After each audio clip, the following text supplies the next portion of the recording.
Okay, good morning and welcome to Foreign Policy Research Institute panel discussion on the U.S. military deployments in Nigeria. I'd like to welcome our audience from wherever you are logging on, and hopefully that you will find this event to be to your liking.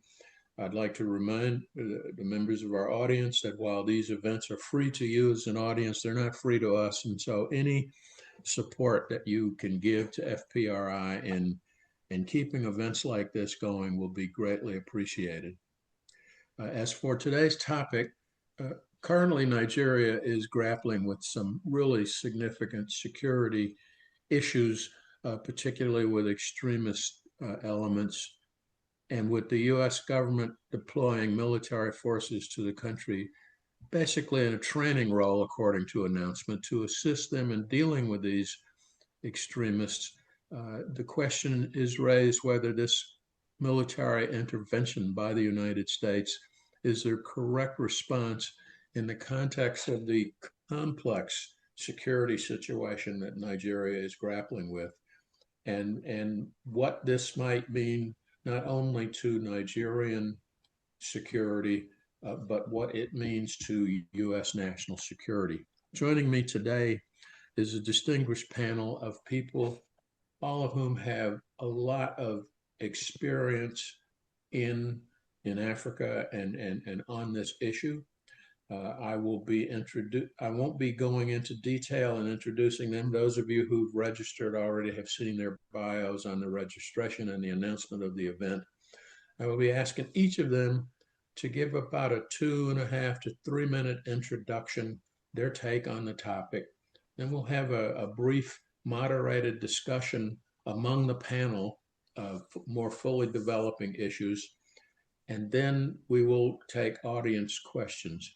I would remind you, members of the audience, please put your questions in the Q&A box. You'll find that at the bottom of your screen. If it's not clearly marked, the Q&A, look under the little circle with 3 dots in it, more. The Q&A box can be found there. Please put your questions in so that we don't miss them.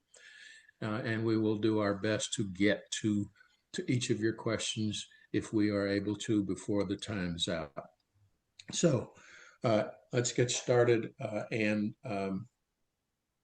I will start in no particular order. I will start with the icons that are on my screen with Ambassador Alexander Lascaris, who was formerly the U.S. Ambassador to Mali. Is that correct, Alex? Chad and Guinea. Got it. Okay, so I will start, and he will give an introduction, followed by Mr. Cheta Nwanze, the founder of SBM Intelligence, and then Mr. Kabir Adamu, who was the managing director of Beacon Security and Intelligence, and finally, last but certainly not least, James Barrett, who's a research fellow at Hudson Institute. Ambassador Lascaris, you're on. Well, thanks for the invitation. This is quite possibly the easiest question I've ever been asked. Will these deployments reduce the political violence in Nigeria? The answer is no, because past performance is a pretty reliable indicator of future performance, not in the stock market, but when it comes to the security sector in Nigeria. I'm going to give you 4 reasons for this. Actually, let me say before that, if we're lucky, this will have no impact. If we're not careful, it will have a very negative impact on Nigerian national security and a marginally negative impact on our own national security. So the first reason this is going to fail is because, as with Boko Haram 10, 12 years ago, when I was the deputy commander at AFRICOM, the impetus is exogenous. This is being driven by outsiders making commentary on Nigerian reality. The Nigerians are resentful of this, and as was the case with the fight against Boko Haram, there's an element of public naming and shaming from the international community that provokes resistance. The second reason is, we tried this before. We deployed special forces teams to Diffa in Niger, to northern Cameroon, to Chad, and to Maiduguri. The 3 frontline states, our programs were actually quite successful in improving the capacities of the Nigerian, the Cameroonians, and the Chadians. But we also had a deployment in Maiduguri that never got traction because the Nigerians never shared information with us, didn't want us behind the hard line either. So we didn't see how incompetent they were or how corrupt they were. The third reason is the Nigerian army is poorly led, indisciplined. Officers are corrupt. They sell the weapons to Boko Haram. The soldiers are abandoned for long periods of time in remote areas, unsupplied and unsustained, with no medevac capacity, no salaries being paid, no survivor benefits being paid. And not surprisingly, they refuse to fight. The fourth reason is my rule for military diplomacy is never get involved in a country until you've read a book about it. And unless there's been a renaissance in African studies at U.S. Africa Command since I left 12 years ago, no one involved knows anything about Nigeria, and possibly doesn't even care to know enough about Nigeria to carry this off. So what are the downsides here? The downsides is the violence in central Nigeria, and I have Nigerian counterparts here who far more qualified than I am to speak about it, is complex. I think it's driven primarily by resource competition. But by doing this, we're giving everyone with a criminal agenda the ability to seek external legitimacy through a religious narrative that will fuel the crisis and turn something that I think is at best marginally religious into something that is perhaps more religious, and feeding into a broader narrative that somehow the United States is or should be at war with the Muslim world. So that's 3 minutes. I said my piece. Oops. Thank Perfect. I you. even timed it. Great, great. Thank you. Before we go to Mr. Nwanze, I have to apologize. I have one more member of the panel who I missed because my screen is small and all of the pictures didn't show. Michael Walsh, who many of you in the audience will know, who is a senior research consultant on U.S. foreign policy to foreign governments and multinational corporations and think tanks. Who will be batting cleanup and forth. And I apologize for not including him in the initial introductions. And so now, if Mr. Nwanze, you're on. Thanks and good afternoon. I had I had some opening remarks already, but Ambassador Laskari's statement, one of the statements he made has basically um, kind of really eased the scathing nature of what I wanted to say because he has hit something on the head and it's very important. The narrative under which US troops are being deployed currently, that whole narrative of Christian genocide, it's a contrived narrative, and it's not the real problem with Nigeria. It's just one of the things that the security issues are metastasizing into. And basically, when you have a dangerously simplified narrative, just Christian genocide, which does not reflect Nigeria's complex violence, a situation where armed groups have killed roughly equal numbers of Christians and Muslims over the last decade and a half, then you will make mistakes, and the mistakes will end up leaving things worse.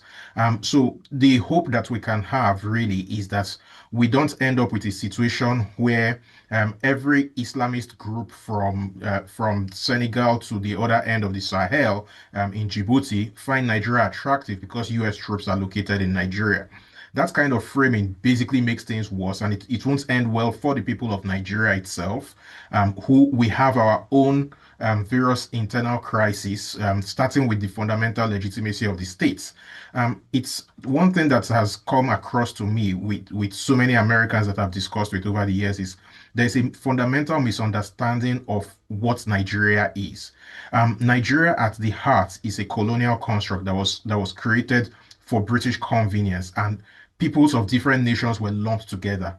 The contraption, for want of a better word, did not have legitimacy from within, from the get-go, and we haven't done the hard work of making it have that legitimacy. You can't secure a country properly when the legitimacy is not there. And because the country has not performed very well economically, this has given rise to even more grievances. So, Ambassador Laskari said something very critical, which is resource competition. There is a competition for increasingly scarce resources. So consider this. As of independence in 1960, Nigeria's population was 47 million. Today, it's over 200 million. This is in 66 years. GDP has improved, but not to the extent it has not caught up with population growth. So there are more mouths to feed, but per capita, there are fewer resources to go around. This has led to competition, and it gets very easy for that competition to be framed in ethnic or religious terms. That is a fundamental problem that needs to be solved. And going for simplistic narratives simply risks making the crisis a lot worse. Thank you very much. Now, Mr. Adamu. Thank you very much, Charles. Let me start by just doing a very brief review of how we got to where we are. It started in October 2025 when the Trump administration redesignated Nigeria as a country of particular concern. And at that time, I think there was not so much attention here in Nigeria about what that meant. But then immediately after that, we saw different statements by US congressmen. And of course, the move to impose some form of sanctions on politicians in Nigeria. And I think with the kind of rhetoric around Venezuela, that created a lot of concern within Nigeria and led to a delegation of Nigerian political office holders, security personnel visiting the US. And I think the summary of it is that there was a de-escalation of the tension. A lot of Nigerians at that point felt that Nigeria could be invaded, and indeed Nigeria was invaded on the 25th of December when military strikes occurred in about 4 locations in Nigeria. And even though there were conversations regarding how those military strikes occurred, it's important to mention that till date, almost 3 months after those strikes, there hasn't been clarification on what role Nigeria played either in supporting those strikes or the effectiveness or not of those strikes. An attempt in the parliament to speak about it was unfortunately quieted down, and so there is no clarification really on whether it was successful. And of course, more importantly, what kind of agreement exists between Nigeria and the United States at the moment. Now, having said that, it's also very important to mention that the Nigerian security apparatus is one that is extremely vast.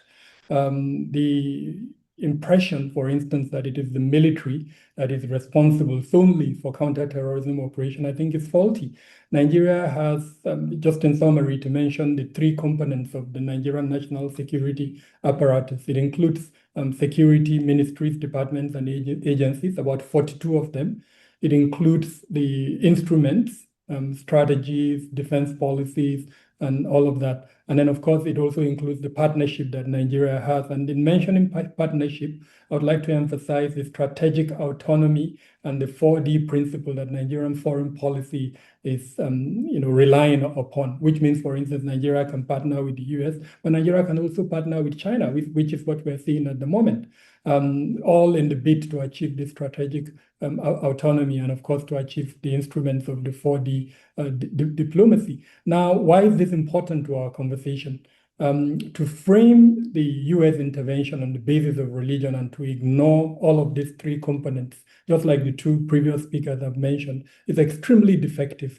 And in my view, instead of supporting improved security, what it would do, unfortunately, is to create this impression, this narrative that the whole conflict, the whole security challenge is underpinned by religious dimensions and not the several other reasons that we are having the security challenge in Nigeria at the moment. And so I think going forward, part of the challenge that both this relationship between the US and Nigeria would have is how do they point to the average Nigerian, and of course even to the United States citizen, the effectiveness. Already from December till now, we're seeing an increase in the number of incidents that are occurring in both the Northeast, in Northwest and North Central Nigeria. In the course of the conversation, hopefully we'll expand on this, look more critically into the triggers and the reasons for the security challenges in Nigeria, and of course explain how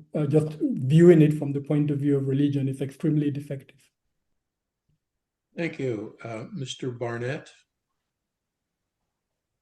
Yeah, thank you very much, Ambassador Ray, and to FPRI for hosting me. I guess I benefit here from following up on several colleagues who've made a lot of points I agree with, and I think I would echo their skepticism regarding the kind of likely effectiveness of this mission as it pertains to improving the security situation in Nigeria, which is quite complex. It's quite fragmented. There's no kind of central terrorist HQ within Nigeria that you can bomb and then kind of, you've solved all the problems. We're talking about really dozens, really hundreds of different armed groups, some of them ideologically motivated, including several quite deadly jihadist factions, including one linked to the Islamic State West Africa province, but also various ethnic militias, various criminal organizations, some engaged in more localized violence, others with perhaps broader, more ambitious agendas.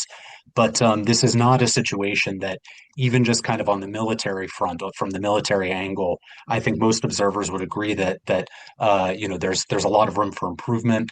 I do think, the Nigerian military actually has improved in some ways over the past decade, I think, some of its performances, but there's still definitely a lot of capability and capacity gaps. I would argue also some cultural issues, institutional cultural issues.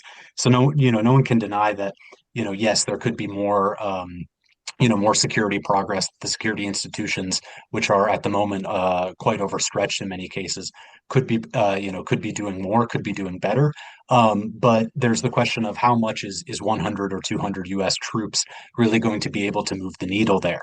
No denying that the U.S. military and that AFRICOM has real capabilities, real tactical and operational capabilities.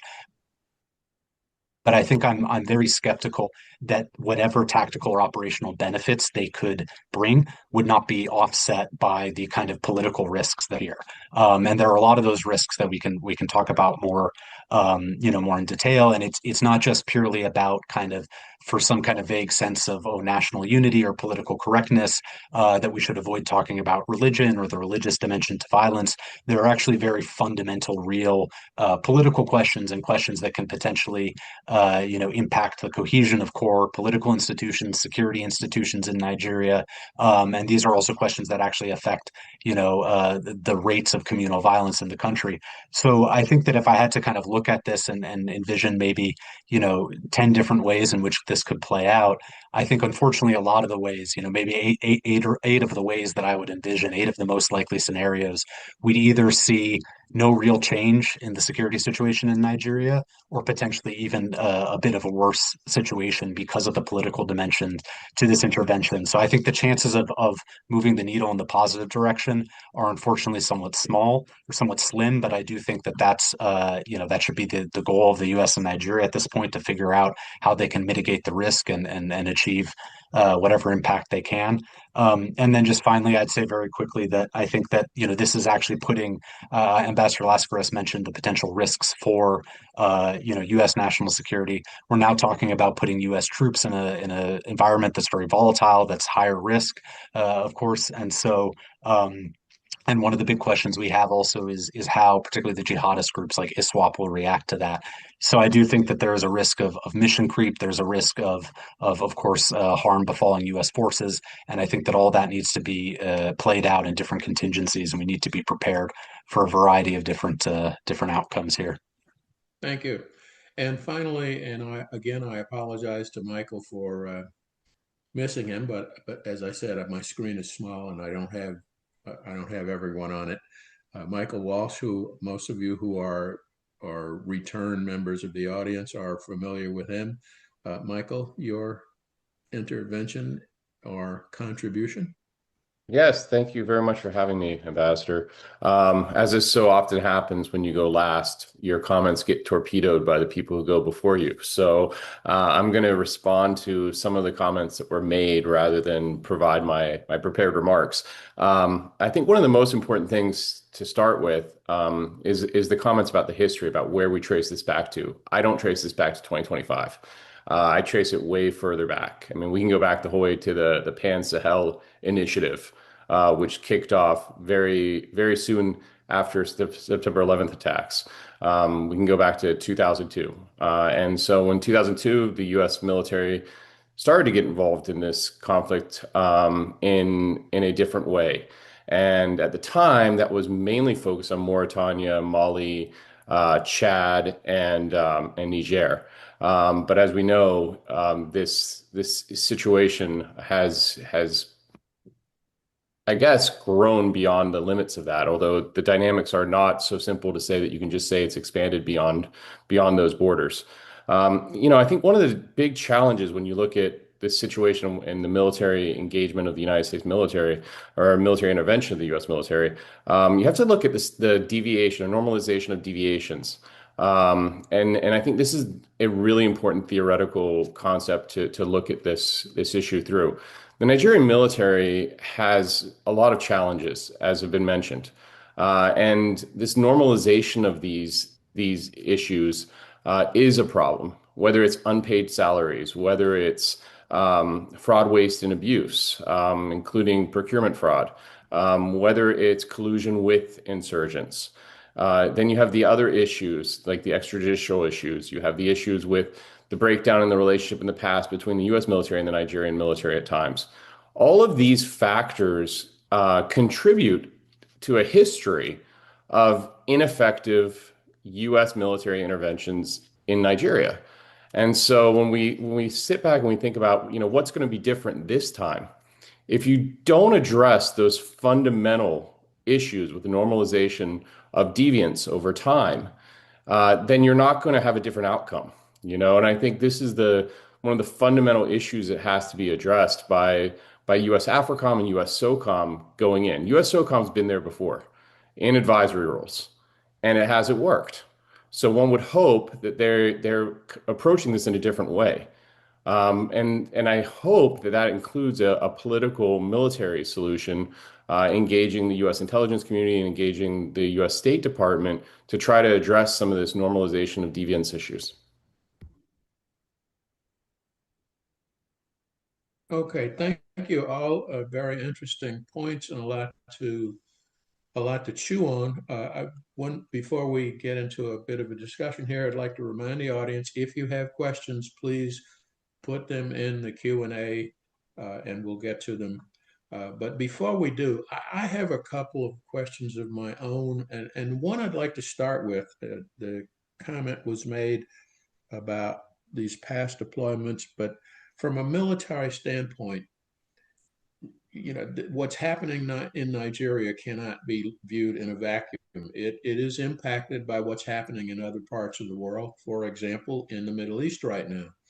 And I guess what concerns me as someone who spent 20 years in the military and had a lot of deployments during my time is when you put U.S. military on the ground, even when they are in a training capacity, given the current situation with the U.S. In Iran, and the fact that this whole Nigerian situation has been politically painted as a way of preventing Christian genocide, so it could be interpreted by some as anti-Muslim.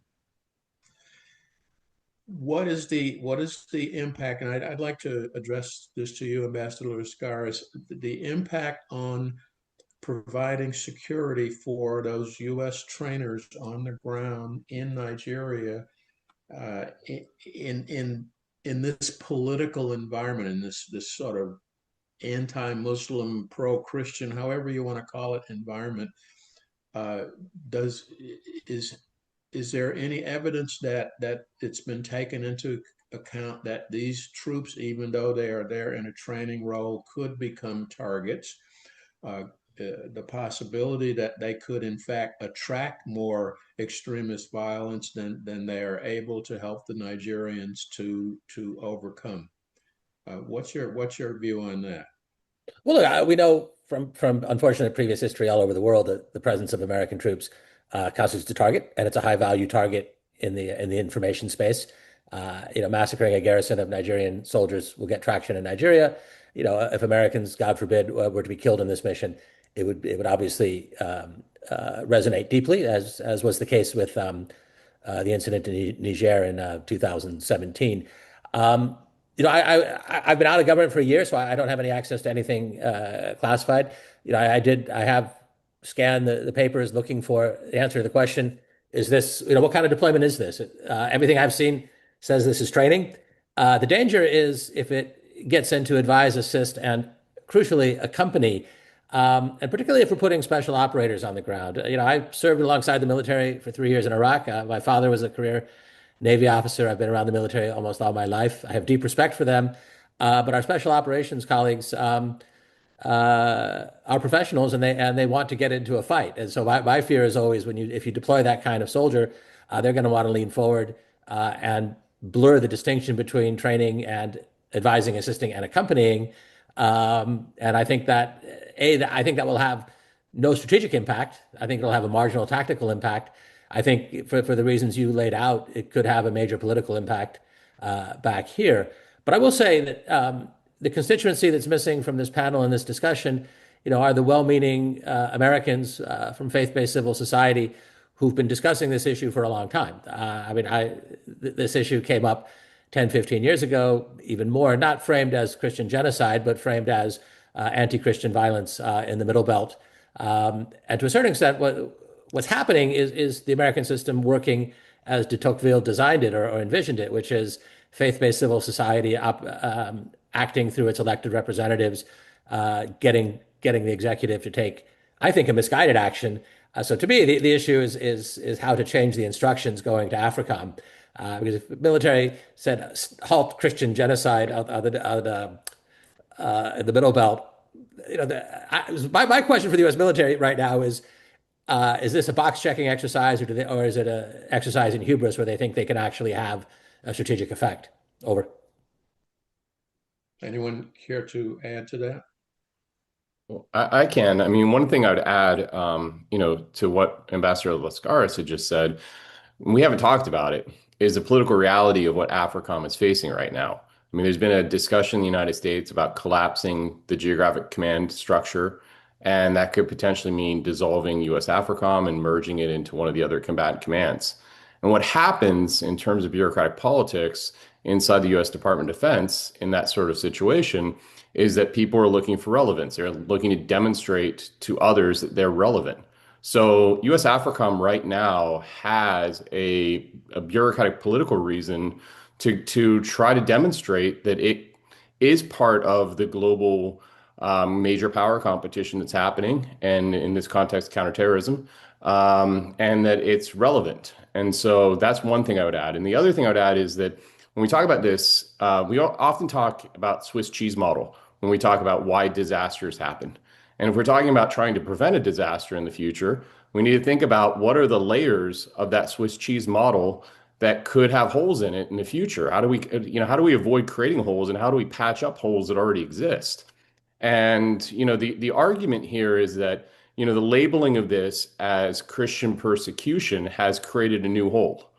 And, I think that's debatable. I mean, I think a lot of faith-based organizations will tell you that the threat is extremely real for them and for their constituents in Nigeria. And that's why they're advocating for this. And so they might disagree that that's putting a new hole in the Swiss cheese. I think other people will say that it is. But I think what we have to do is really treat this as a complex situation and try to, really understand what those layers are before we actually have a situation that whether it's predictable or not, is consequential.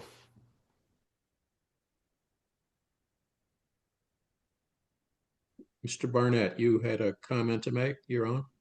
Oh yeah. Yeah, thank you. No, I'd just like to add on to what my two co-panelists have said. I think and I like Michael's framing of this as, in some ways kind of a way to show capability or to show relevance. So I think it is notable that from what we've seen so far, it seems, and particularly with the strikes on Christmas Day, that the U.S. Navy conducted, that the focus of AFRICOM does seem to be on combating the what I would say is the recognized jihadist threat that both the Nigerian government and the U.S. government both see as a threat, and particularly groups like the Islamic State West Africa Province or ISWAP, which a lot of Western governments are very worried about, is kind of becoming more integrated into the global Islamic State network and becoming a more important affiliate within there. So I do think that, it's not necessarily, the reaction so far might be somewhere between box checking and hubris. Insofar as I certainly hope that the U.S. military doesn't think that it's going in there and is going to, save Christians and end all the violence in the country. And I think it's notable that we've not seen, U.S. military operations in some of the areas where a lot of the violence is really intercommunal. It seems that the priority for now, and this could change. I also am, largely relying on essentially what I read in the papers, but for now, it seems that the focus is on these jihadist threats that the Nigerian military is already fighting, particularly in the Northeast and increasingly parts of the Northwest. I think there's also a sense from the U.S. government or the U.S. military types that compared to maybe a decade ago, 2014, that was the real nadir of the military's performance against the Boko Haram conflict when some of the worst, bases were getting overrun, troops didn't have ammunition. I think there's a sense now that the military is has a bit more capacity, and so that with the U.S. military support, and maybe the right nudging, that will make them a bit more proactive or help refine their capabilities. So I think that's the kind of the optimistic scenario of what the U.S. military can bring to this. I think that the challenge is, though, that none of this happens in a political vacuum, and that even that, I think, kind of maybe it almost it's delineates too clearly between what's really a very fluid conflict environment, right? Where does the jihadist violence in Nigeria end and the intercommunal violence takes over? This is an issue that I research a lot, and I can tell you that it takes me 20,000 words to write a report that essentially says it's really complicated. So I think one of the many challenges here. Before we move on to another question, Mr. Aduma or Mr. Nwanze, either of you have a take on that? I guess my concern is, how is this being interpreted by Nigerians on the ground, either government, pro-government, anti-government? How are Nigerians seeing this U.S. troop deployment? Okay, let me give it a go. I mean, from what we're hearing, and this is using open source intelligence, the deployment at the moment in about 4 locations. And just like James did mention, these locations are where the Nigerian military is currently engaged in different either counterterrorism or some other forms of operation. And this is the Northeast and mainly not central Nigeria. Now, the challenge is in the differences of the types of threat elements that you have in these 2 locations. On the one hand, in the Northeast, you have more ideological non-state actors, the Jamaat al-Ahl-Sunnah lil-Dawat wal-Jihad, the Islamic State in West Africa province, and several other ideological non-state groups. And in the North Central is a mix of these very versatile bandit groups, plus a mix of other ideological non-state groups, including, for instance, JNIM that has claimed attacks in parts of North Central. Now, with the mix of all of that and with the very limited U.S. troop presence, and like I did mention in my earlier comments, the fact that this started in December, we've seen an increase in real terms in the number of incidents, number of fatalities, abductions, both in January and February, where in February alone, we saw an increase of almost 29% in the month-to-month increase of attacks. And questions have begun emerging from Nigerians on, hey, the United States troops are here. Why are we seeing such an increase? So a divided kind of response. Others are saying, well, it's the responsibility of the Nigerian government, and so the US has very little role to play. But then there is a hope that perhaps tactical intelligence provision and training support would help in the long run to reduce the challenge. But then you've got these others, especially the clerics and the Muslim community, who are quite uncomfortable to say, okay, we've allowed the US to come, but then how come we're not seeing a reduction? how are we seeing an increase, as it were, in the number of attacks? And I think this is what's going to go forward. I've used the term that it's going to be a litmus test for the US in terms of its deployment. But then I am also very aware that perhaps developments in the Middle East may have distracted US attention at the moment with what's going on in Nigeria. And so perhaps even the kind of support, both in terms of strategy, in terms of equipment, may have been reduced as a result of developments in the Middle East. But this is lost on a lot of Nigerians. And I did mention in my earlier remarks that there hasn't been any clarification, any very clear statement from the Nigerian side to tell Nigerians this is the nature of the agreement, this is what to expect in terms of the agreement between Nigeria and the United States. And so going forward, it's very likely that we're going to see more of these questions coming from Nigerians as to what is the relevance, what's the importance of the US intervention in Nigeria. Mr. Nwanze. Yeah, thanks. So, to build up on what Kabir has said, there are two or three broad views from Nigerians, and most of these views are basically location dependent. So a lot of the people who are very against the deployments, I think it's important to point out that the two locations where deployments have happened, one of them in Bauchi and the other one in Niger State. So that's the as Kabir said, one in the northeast, that's Bauchi, and the other one in the north central, which is Niger. Now, Niger is a state that has been, it's Nigeria's largest state by landmass, and it has been under threat by various groups. So, for example, Lakwara is very active in Niger. Nigeria's biggest dam, Kenji, is located there, and it's around there that there's an Air Force base there that's where the Americans are said to have been deployed. Now, a lot of people from northern Nigeria note that these two locations are in northern Nigeria. A lot of people from northern Nigeria are not happy with the deployments. Yes, Kabir has just included Maiduguri, but Maiduguri is not one of the fairly recent deployments. That has been ongoing for a long time because that has been the epicenter of Boko Haram. So I'm talking of just the very recent ones. Now, from southern Nigeria, and I think it's important to point out this dichotomy. Kabir is from northern Nigeria. I'm from southern Nigeria, and even within southern Nigeria, there are various opinions. So from my side of the country, the southeast, there are a lot of people who welcome the deployment, see it, are ready to frame it in religious terms.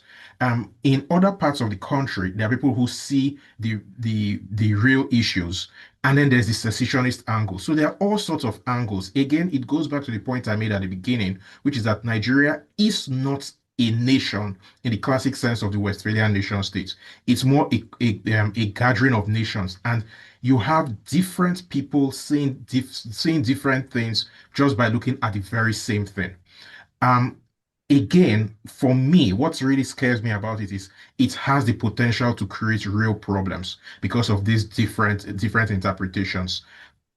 There's the question of sovereignty.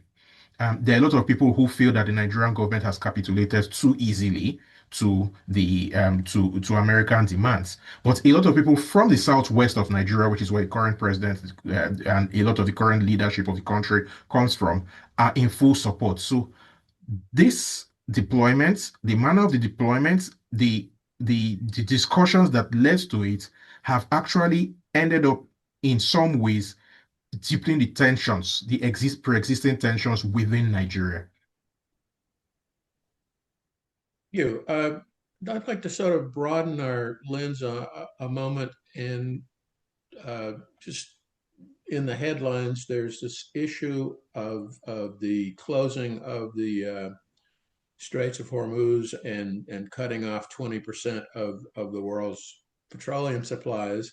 And I read in a news site, I think from South Africa, that some of the countries being hardest hit by that are countries in Africa who depend on these shipments for their power. With Nigeria being a petroleum exporting country, how is that impacting? How is the situation in Iran and the current global petroleum situation impacting Nigeria? And in turn, how is that impacting Nigeria's dealing with its extremist problem? And since I have you on my screen, Mr. Nwanze, why don't you take a crack at that first? Okay, thanks. No, that's it's actually a very interesting question because this is the first time in Nigerian history that external oil shocks are affecting us. Up until 2023, we had something called a petrol subsidy. So Nigerians use petrol a lot because we have epileptic power supply. The average Nigerian has petrol powered generators at home to help supplement with a public power supply. So we use a lot of petrol.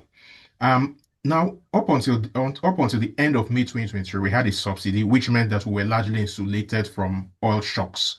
That's gone now. So what has happened is in the last 2 weeks, petrol prices have gone up by about 13%, which is 13% in 2 weeks is a lot. And people are kind of coming to terms with that.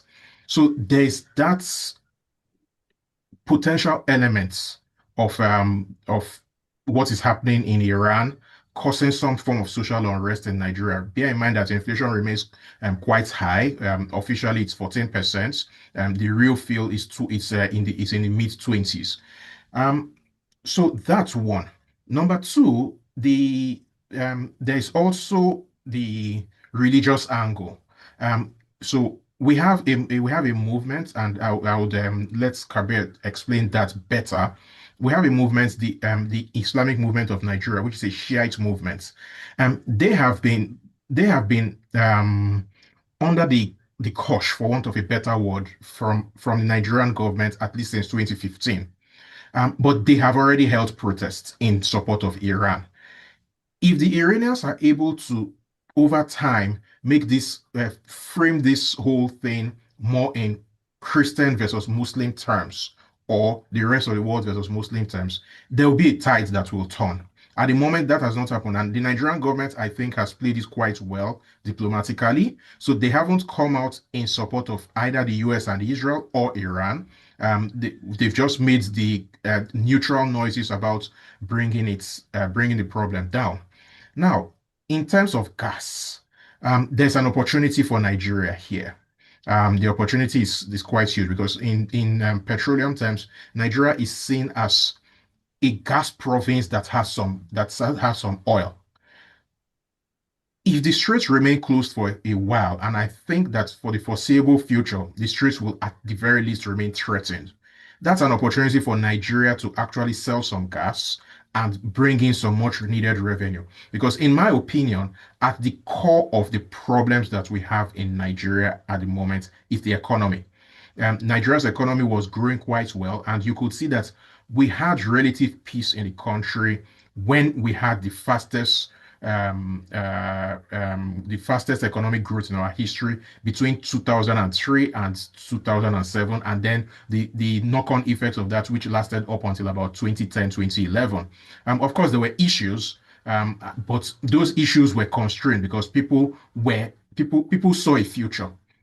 Since things started to go south at the end of that commodity boom, we haven't really found our way. And then the policies that have appeared to favor one group in the country over the other have ended up exacerbating those problems. So the bottom line is, if it is handled properly, the US may have inadvertently done us a favor by going to war in Iran. Mr. Adamu, would you like to add to that? So first, to add to the changes in the value of petroleum.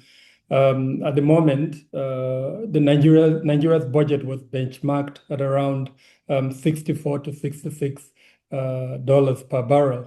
And then if this sustains the $100 plus per barrel, Nigeria could see a revenue boost. Depending on how long this lasts, it could be up to 19 to 22 billion US dollars, depending on how long this lasts. So definitely on this supply side, Nigeria stands to gain from it. But then, ironically, Nigeria also imports petroleum, and I think Cheta has explained that even the biggest producer, which is the private refinery by Dangote depends on imported petroleum. So, and we've seen, just like Cheta mentioned, about 13% rise. So on the one hand, Nigeria could gain, but then on the other hand, you could also see this increase. Cheta did talk about the religious dimension, but I would also want to add that Nigeria's purported strategic neutrality has not really been in terms of operations. What we've seen, unfortunately, is we've seen some network platforms, especially television, interviewing, for instance, the Israeli ambassador, and he's made some very, strong statements. And for instance, he's alleged that Iran is funding the Islamic movement in Nigeria to create some security concerns in Nigeria. And this was, it was published by a lot of print media. So on the one hand, you see that strategic neutrality, but then you also see elements like that pointing out themselves. And I think there has been an attempt by other media platforms to also give the Iranian ambassador some airtime, but it hasn't received the kind of attention that the Israeli ambassador got. We've also seen a visit by prominent Islamic clerics, which somehow did not receive mainstream media's attention, where it was on social media, including the Imam at the National Mosque, which is the Nigerian's main mosque. They visited the Iranian embassy to condole with them after the death of Ali Khamenei. So that type of dynamic is playing out at the moment. It's also very important for me to mention that on the day the bombing occurred, that's when the US strike started in Iran. I think, and this was on the 1st of March, if I remember very well, Nigerian mainstream media was flooded by pictures of the Minister of State for Foreign Affairs with the delegation from Israel, and the subject was increased defense agreement between the United States and Nigeria. Very importantly, too, we've seen arrest of social media critics. It led Amnesty International to release a report alleging that the Nigerian authorities were one-sided in their approach, and for the simple reason that the arrest were only critics of Israel. Critics of Iran were not being arrested. So you've got all of these dynamics playing out at the moment.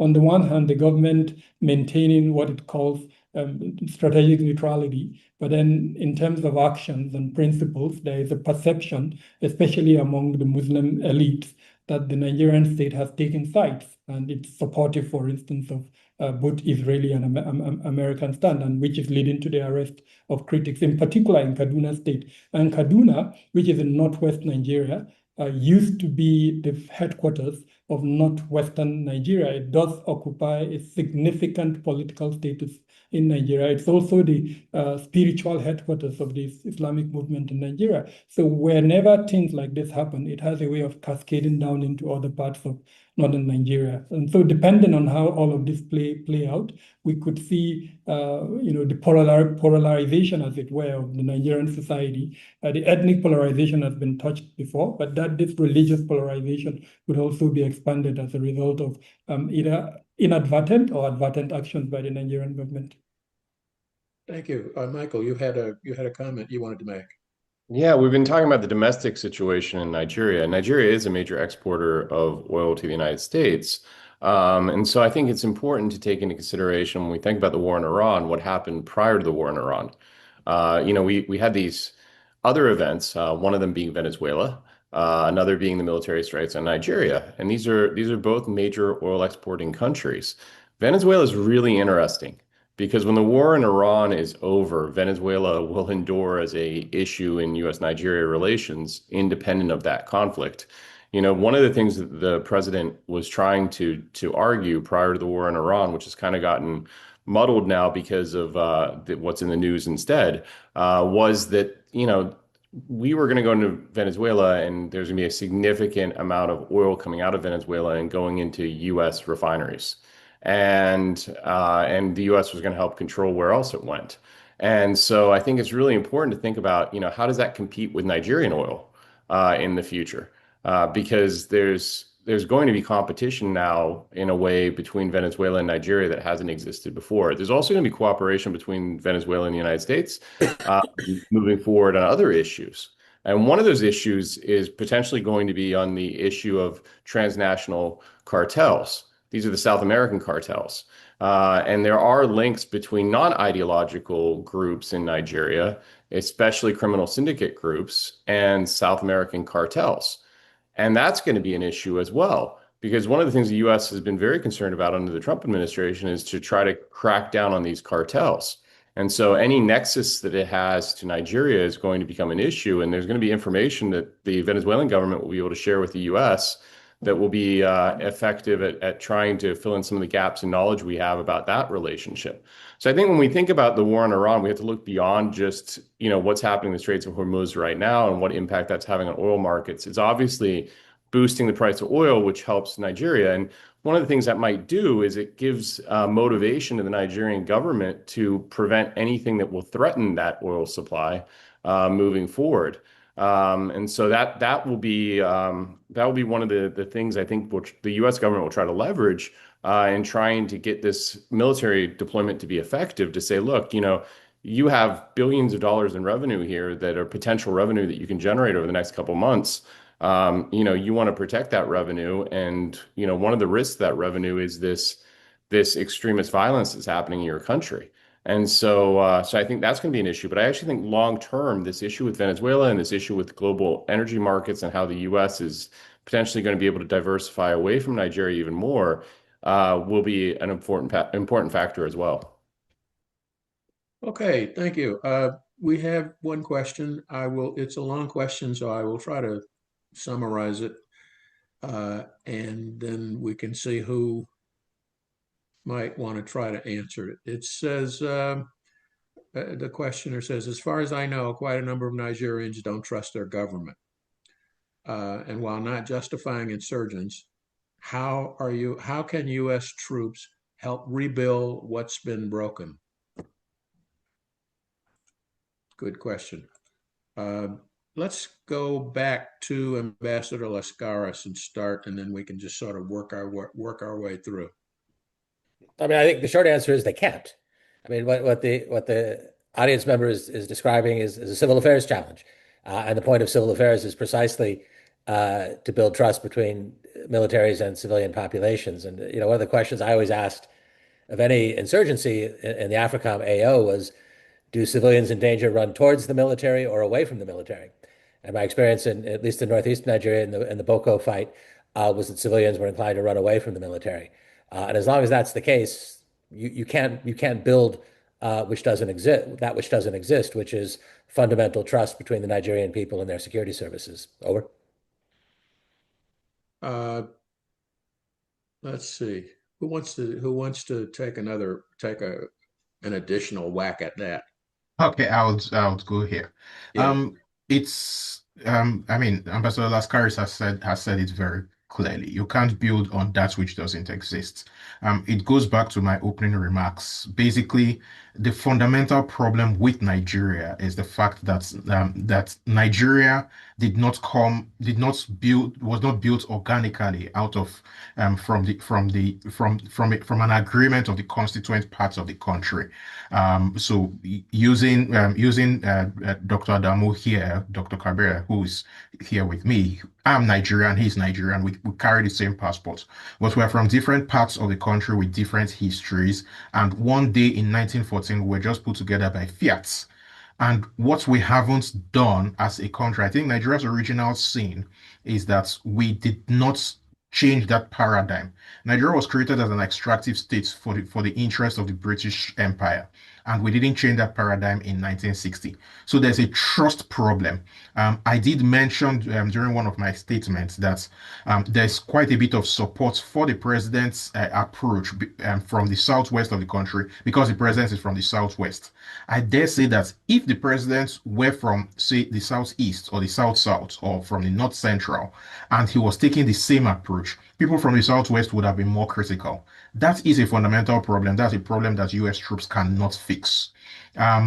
Now, having said all of that, Nigeria is here to stay, at least for the foreseeable future. There's been a lot of intermarriage. For example, I'm married to someone from another part of the country where the country is not going away. So we need to learn how to make it work. And I'm of the firm opinion that the moment things begin to improve economically for the majority of Nigerians, a lot of these problems will begin to go away. It's a problem it's a problem of people fighting for resources in a diminishing pot, and that's the fundamental problem that we have to fix. Okay, thank you. So we have two more comments, and then we'll try to get one last question. Mr. Barnett and then Mr. Aduma. Yeah, thank you very much. I'd echo the points of the of Cheta and Ambassador Lascaris. I think particularly in trying to kind of understand understanding the scope of the nation building challenges in Nigeria, I think that that's really critical for anyone that's trying to, now get involved in the country to understand how kind of divided it is on many issues. I also think that in some ways, Cheta was mentioning that, for example, the Southeast, people from that region are more supportive of the intervention so far than those in the North, and that absolutely, we see that on social media. I see that in my own interactions in my own time in Nigeria. But I also think that there's a risk that, if the longer the U.S. role the longer the U.S. has a role in the security sector in Nigeria, if things don't improve, you also actually risk losing some of the support that does exist now, mainly in parts of southern Nigeria. I think, and this is something that kind of feeds into, I think, the geopolitical concerns of the U.S. in West Africa.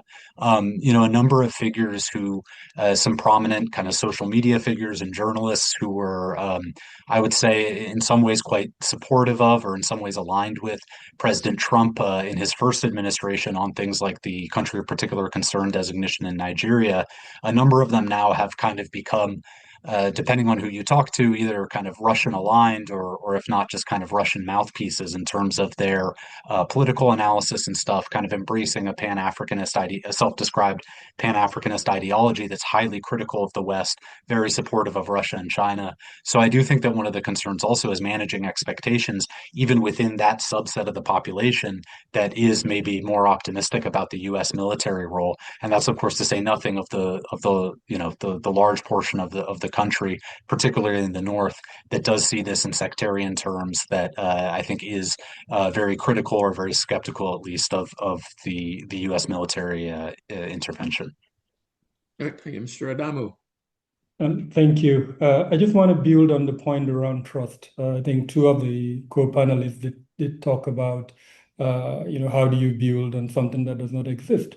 I think over the last few years, the Nigerian military, and in fact, the Nigerian security apparatus has done a lot in an attempt to build on that trust. And I do hope, even though going by Ambassador Lascaris' statement, one is a little bit surprised. The point I was going to make is I do hope the U.S. military would have conducted adequate, research to understand these challenges and the dynamics within the Nigerian security sector.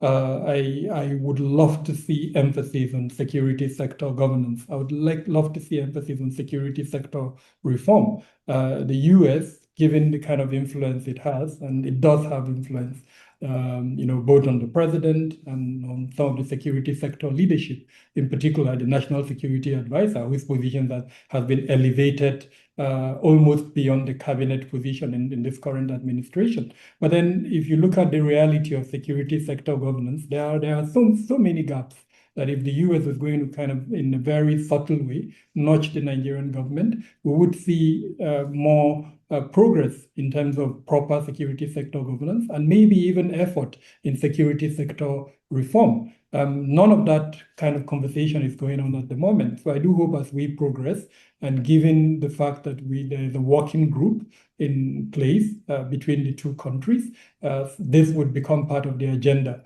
between the two countries. Okay. We have one final question I will throw out, and I would ask whoever answers to please make your answer brief. Could you provide some overview of jihadist expansion toward the coast? What are the implications of this on global trade and drug trade from South America to the EU and increasingly to domestic consumption in Africa? And since I already have you up, Mr. Adamu, you want to take a quick stab at a very short answer to that? And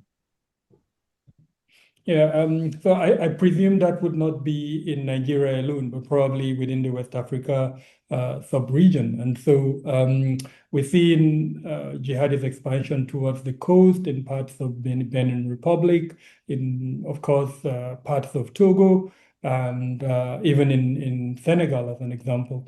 But in terms of the effectiveness of that expansion, I think it's limited mainly to the core Sahelian countries, Mali, Burkina Faso, and parts of Niger. What we've also kind of noticed is the interplay between these jihadist groups and more criminal groups. And so, just like we've seen in Nigeria, where when it's convenient, you see some form of partnership emerging between the two groups to achieve objectives. We've also kind of seen that in parts of West Africa, and this is something I think to monitor as we progress. Whether that would have an impact in terms of the supply chain impact on trading, on shipping, and all of that, I think yes, it's something that needs to be monitored more very, very closely. thank you. A quick response from Michael Walsh and then James Barnett. Yeah, I think one important thing when we talk about this expansion of the coast, we're talking about JNIM and ISSP, and we're talking about northern Togo, northern Benin, and Nigeria. So these are being referred to as borderlands, the tri-border region, and I think it's really important when we think about this expansion, we reflect upon the fact that these are different organizations, have connections to the organizations that are operating in Northeast Nigeria and the Lake Chad area. But these are a different set of groups. And what's really important about JNIM, I was a security advisor for Northwest Syria, and I dealt with HTS prior to HTS taking over Syria and being welcomed not as a terrorist organization, but as a governing authority. And one of the things HTS did really well from the perspective of countering the Assad regime was that it took a different approach. It didn't focus on major attacks. It focused on building governance structures and setting up, long-term enduring structures in the community for political and social reasons. And JNIM is doing that in that region. And I think that's one of the concerns. If I was one of the West African countries where JNIM is operating right now, I would be concerned about this long-term trajectory because one of the things that happened in Syria was just exhaustion on the part of the West from being engaged in Syria. They wanted a solution. They wanted to find a solution. And they were able to look past the history and even the connections of some of the principles with Al-Qaeda back in the day and find a way to work with HTS to try to forge stability in Syria. At some point in the future, I mean, we've been engaged in a conflict in West Africa now for decades. And for the governments of West Africa, if I was looking at long-term risks for my own future, it would be an organization like JNIM I'd be very concerned of because they're able to govern. I mean, it's a different type of governing than a national authority like we think of as a state. But they are governing in some of the areas that they're occupying. And I think that should be a real concern to the countries that are along the coast. Thank you. Mr. Barnett, quickly, please, and then followed with Mr. Nwanze. Yeah, thank you. I think in terms of the kind of, it seems like the question or the person who asked the question is getting at the potential for kind of a crime terror nexus, particularly around the drug trade. I think, looking at the broader West Africa region, maybe on a 3 to 5 year time horizon, there's a lot of potential risk there, I guess, and over that kind of wider region and that time frame, it's hard to say what could happen. And so I think that it's worth being concerned about, particularly the way that we've seen JNIM being a very dominant economic actor in other illicit economies in parts of the coastal West African states. I would just say, though, in terms of kind of where things stand in Nigeria now, while jihadist groups are expanding, particularly kind of south, westward and to some extent southwards, the main kind of criminal actors that they're involved with, these so-called bandits that dominate much of northwestern and north central Nigeria, aren't particularly involved in the drug trade themselves. They're involved in more of cattle rustling, kidnapping, illicit mining. Um, even kind of extorting villages and kind of collecting levies on farmers. So I don't see in the current kind of in the current picture, much of say a jihadist drug nexus in Nigeria, and probably not in the immediate future either. Though I guess as the illicit economies and the jihadist groups themselves evolve, and as Nigeria experiences more spillover from perhaps JNIM and IS Sahel, it's good to kind of keep an open mind about it, if you will, and to monitor the situation, as Dr. Kabir suggests. Okay. And finally, Mr. Nwanze. Okay, thanks. James has said a lot of what I wanted to say, but I draw different conclusions from him because we're seeing evidence of some of these groups, not and this is not the jihadist groups, but criminal networks in southern Nigeria already beginning to manufacture drugs in southern Nigeria. So it's when I look at, for example, when I think through what happened in Afghanistan, where the Taliban got involved in the poppy production and all of that stuff, I see the possibility of a leap. And I think that it could happen within the next half decade to a decade, for the simple fact that again, there's a lot of money to be made. This is a new route to market for the European markets, so the incentives exist, and when incentives exist, people will act according to those incentives. And finally, one last comment from Ambassador Lascaris. Yeah, thanks. This is what DoD and others call the threat to the littoral, which I actually think is overstated. And the experience here, when Boko Haram was at its high water mark in 13 or 14, started expanding into the Gwoza Hills region of north central Nigeria, and the local populations rejected them and ran to the security forces to report on them, and it didn't last very long. And the lesson I take from that is these movements are rooted in the cultural geography of their home areas and the issues of their home areas.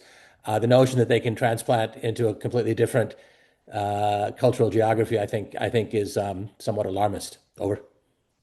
Thank you. Okay, I want to thank all of our panelists for some very enlightening comments and contributions. I want to thank the audience for hanging in with us. And it's a surprise. We actually got all of our questions done, but we didn't have many. And I want to thank you all for being with us. We will be doing this again next month. There will be an announcement out shortly for those who would like to come back and try again. And a reminder that the recording of this event will be on FPRI's YouTube channel within about 24 to 48 hours. You feel free to share it with your social media and other networks as widely as you can. And again, thank you all for coming. I solicit your support for FPRI's Africa program and wish you all a good day and a good week.